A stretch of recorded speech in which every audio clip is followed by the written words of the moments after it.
Hello guys, ന്യൂസിലാൻഡിലെ Bristol എന്ന് പറയുന്ന ഒരു വർക്ക്ഷോപ്പ് നടത്തുന്ന ഓട്ടോഷോ കേട്ടോ. ഇവർ ഇതുകൊണ്ട് ഇവിടെ ഉദ്ദേശിക്കുന്നത് വെച്ചാൽ ഈ ഓട്ടോഷോ കാണാൻ വരുന്ന കുറേ ആൾക്കാർ വരും. അപ്പോൾ അവർക്ക് ഇങ്ങനെ ബ്രൗഷറൊക്കെ കൊടുക്കുക, അതൊരു പരസ്യമാണ്. അപ്പോൾ അതുവഴി അവരുടെ ബിസിനസ് നടക്കും.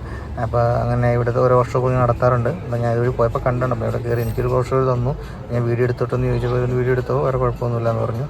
ഇവിടെ ഒരു പോർഷ കിടപ്പുണ്ട്, യെല്ലോ പോർഷയാണ്. അകത്തൊരു വിൻറ്റേജ് കാർ കിടപ്പുണ്ട്, പഴയ മോഡലാണ്, മിൻറ്റ് കണ്ടീഷനാണ് കേട്ടോ. അതിൻ്റെ അകത്ത് ഒരു പൊടി പോലും ഇല്ല.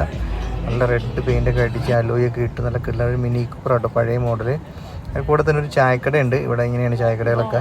ഇവിടെ കൂടുതലും ചായക്കട എന്ന് പറഞ്ഞാൽ കോഫിയാണ് അവർ കൂടുതലും ഉപയോഗിക്കുന്നത്. എനിക്ക് കൂടുതലും ചായയാണ്. നമ്മുടെ നാട്ടിലെ പോലെ ചായ, ഞാൻ ചായ ഫാനാണ്. അതിവിടെ ഇല്ലാത്തതുകൊണ്ട് ഞങ്ങൾ കഴിയതും ചായ കുടിക്കാറില്ല. ഇത് ഇവിടുത്തെ ഒരു ട്രക്കാട്ടോ, പഴയ മോഡൽ ട്രക്കാണ്. അതെല്ലാം നല്ല അലോയൊക്കെ ഇട്ട് ഇത് ബീറ്റിൽ അതും അത് കളറാട്ടോ. അവരുടെ ആ പെയിൻറ്റ് പോയതല്ല, കളറാണ്.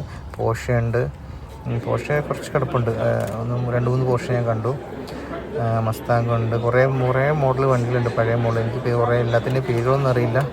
എല്ലാം നല്ല രസമുണ്ട്. എല്ലാം മിൻറ്റ് കണ്ടീഷനാണ്, വർക്കിംഗ് കണ്ടീഷൻ. ഒരു ഓടിച്ചിട്ടോ വരുന്ന വണ്ടിയല്ല. ഇതൊക്കെ ഇവിടെ റോഡിൽ ഇറങ്ങി ഓരോ പരിപാടികളും സൺഡേയിലൊക്കെ ഉപയോഗിക്കുന്ന വണ്ടികളാണ്. അപ്പോൾ ഇതിൽ ഓട്ടോ ഷോ ഒക്കെ ഉണ്ടെങ്കിൽ അവർ ഇതേപോലെ കൊണ്ടുവന്ന് ഇടും. എന്നിട്ട് കൂടുതലും നല്ല ഇവിടെ റോഡ് സൈഡിൽ ഒരു ഫെറാറി ഒതുക്കിയിട്ടിട്ടുണ്ട് കേട്ടോ. ഇത് ഫുട്പാത്തിൽ ചേർത്തിട്ടിട്ടുണ്ട്. റെഡ് കളറാണ്. ഒരു പഴയ മോഡൽ കാറാണ്. പുറത്തോട്ട് എടുത്തിട്ട് പോവുകയാണ്. അതിനകത്തൊരു ബേബി സീറ്റൊക്കെ ഇരിക്കുന്നുണ്ട് കേട്ടോ. കുട്ടികളൊക്കെ ആയിട്ട് സൺഡേയിലൊക്കെ ഇറങ്ങുന്ന